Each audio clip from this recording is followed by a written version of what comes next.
Hi everyone. తెలంగాణలో ఏ function జరిగినా non వెజ్‌తోనే ఉంటుంది కదా! దానికి కాంబినేషన్‌గా బగారా రైస్ అనేది కంపల్సరీ చేస్తారు కదా! ఇది చాలా టేస్టీగా కూడా ఉంటుంది. నాన్ వెజ్ వెరైటీ ఏదైనా సరే దీనిలో మిక్స్ చేసుకొని టేస్ట్ చేస్తే ఆ టేస్టే వేరు కదా!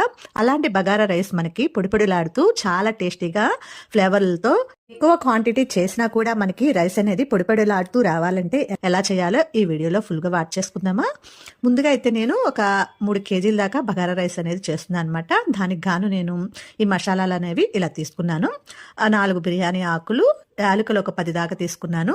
అలాగే దాల్చిన చెక్క ఒక 5 గ్రామ్స్, అలాగే లవంగాయలు ఒక 5 గ్రామ్స్, ఒక స్పూన్ షాజీరా, అలాగే అనాస పువ్వులు ఒక 2, జాపత్రి ఒక పువ్వు, అలాగే జాజికాయ చిన్న పీస్ కూడా తీసుకున్నాను అనమాట. ఇవన్నీ వేస్తే ఫ్లేవర్ అనేది బాగుంటుంది.